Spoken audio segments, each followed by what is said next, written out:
I just wanted to chime in for a second.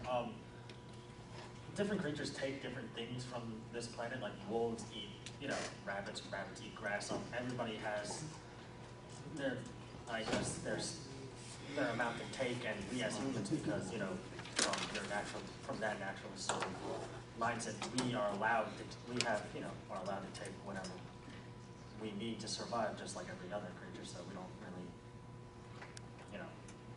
really, Are there moral implications to taking more? You bet.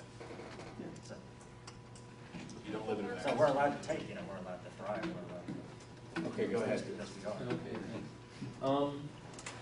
Yeah, I just wanted to bring up, I guess, I kind of watch these debates as sort of a hobby.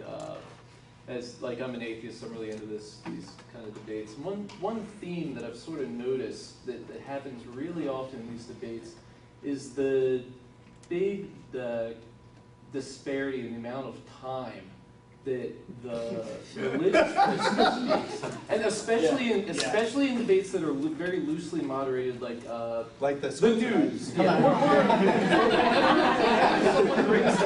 Whenever a news organization brings in an atheist to give their perspective, I'm just curious. What I wanted to know is why you think that is. Oh, and also I had one small comment about.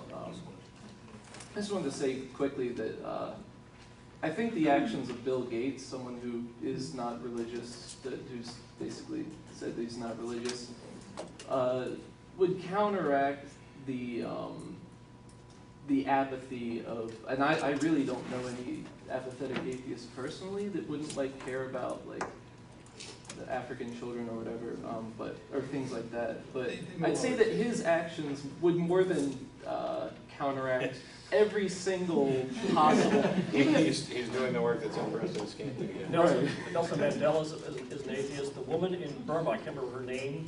She's a Buddhist, but she's an atheist Buddhist. The branch of Buddhism that has no gods. So. And also Martin Luther. He brought up Martin Luther King. Do you know what? Kind of hoping that, you know what brought the civil rights movement to fruition? Television. Helping. It was television.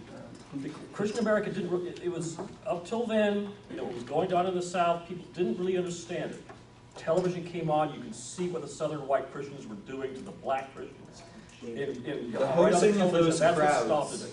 It was just. It was over. It was an embarrassment. The Soviets were saying, "Look at America. Look what you can see on television." That's what. And it's this, also the thing about slavery, what brought slavery to an end was not Christianity, which is fine with it. We'd still be a Christian nation.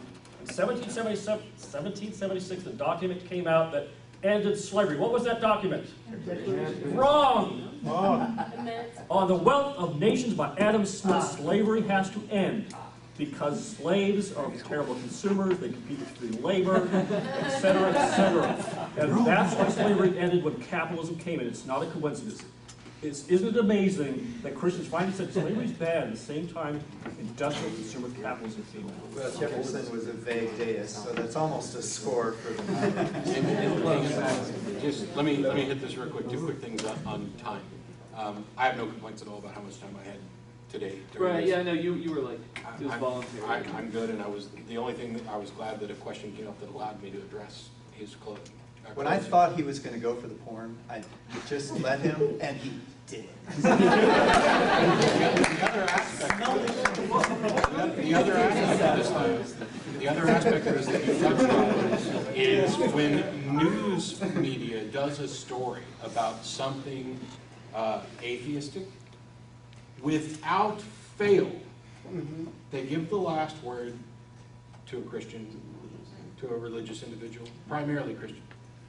I think that one of the things that we can do more of is contact the news sources and say, hey, next time you run a story about a Christian thing, why don't you come to the atheist to get our input into what's going on?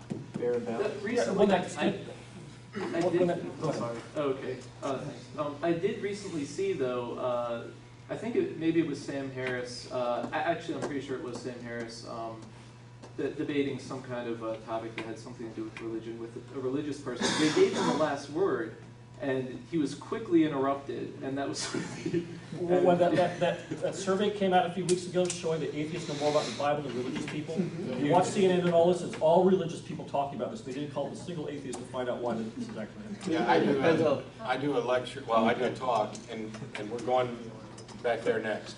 I do a talk every semester at the University of Texas. My friend used to be the reporter for the Austrian-American Statesman, and she now teaches a class on religion and journalism. And every year I bring in the same clip, the same two clips. Campbell Brown on CNN responding to the the attack on Kagan by, anyway, one person launched an attack against an individual because saying that they were tied to atheist groups. And there's another one where they said the that, North Carolina. yes, the North Carolina election. And there's another clip of Campbell Brown's commenting on Obama being labeled a Muslim. And in the clip about Obama, Campbell Brown gets it right. She says, he's not, but so what if he was?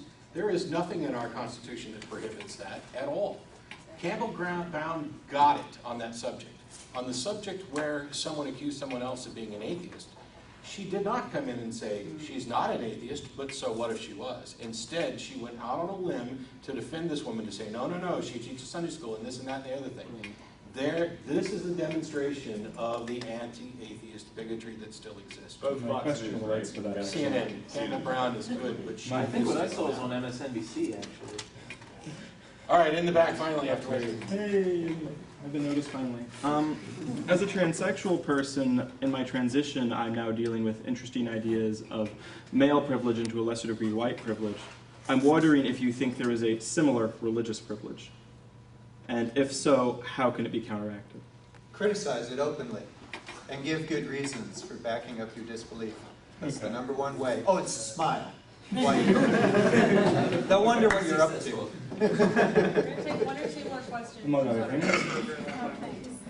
I can't see her over there, so Oh, yeah. that's your bad. Well, I'll try to be brief. I actually, if this young lady, the very brave young lady in the front, wouldn't mind me just involving you in the discussion once more. First, again, I really want to commend you. You're so brave. I wouldn't have the balls to sit in a huge room of religious people and speak my mind. And what I really respect about you is you're genuinely listening. You're not angry, spitting off crap and walking out. You're sitting here. And you even have I have a lot of respect for you. But moving on, you said something that touched me, and I just wanted to kind of get back to it because we moved past it. You said that some bad things have happened to you and that your faith really works to help you get through, and that's important. And a gentleman in the back, I heard him say, "You're stronger than that." And then we moved on. But I want to go back because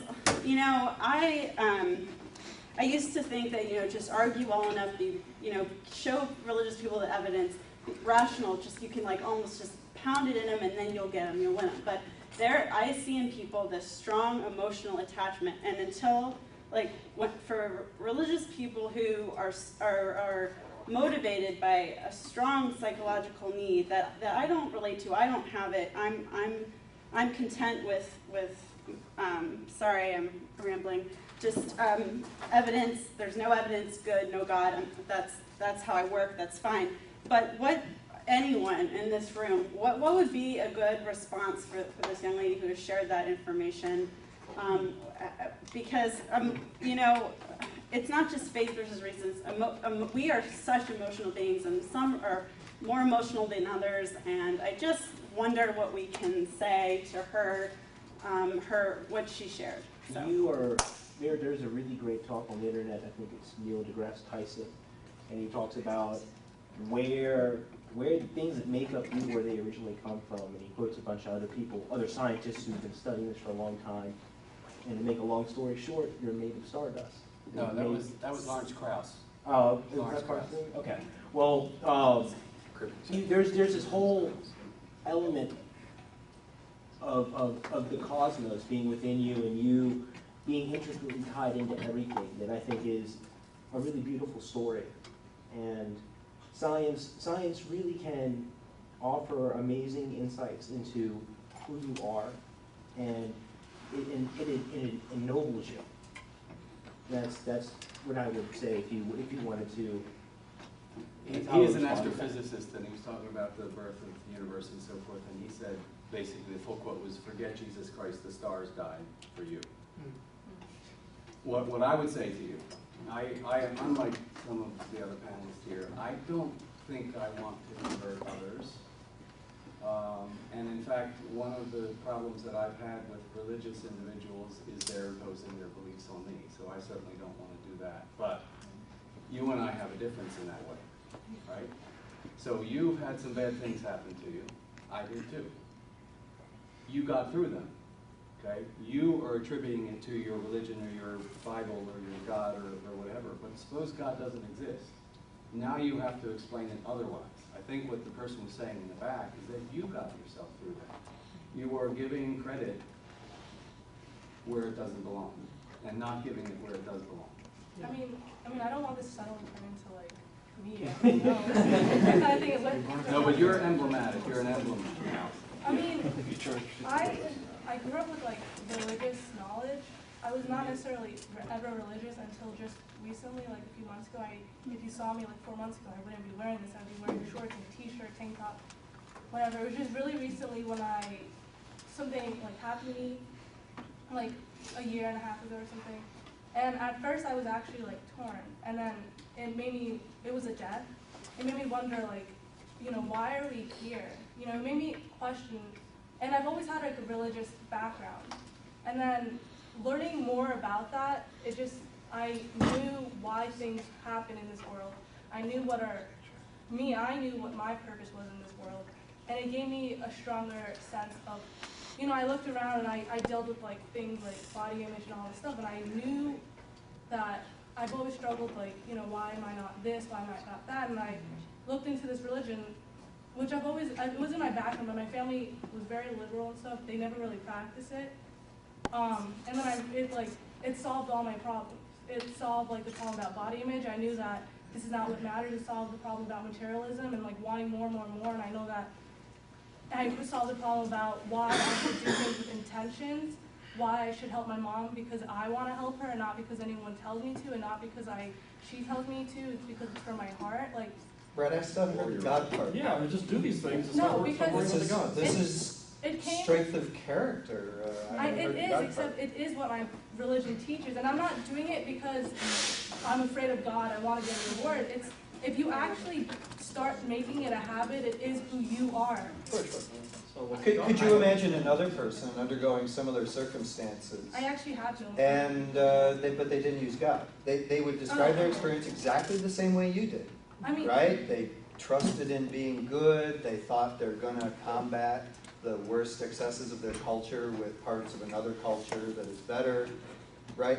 But we didn't hear God, right? So what does the God part add that just knowing what the better thing to do and doing it can't supply? Yeah, the God part detracts because this God is not a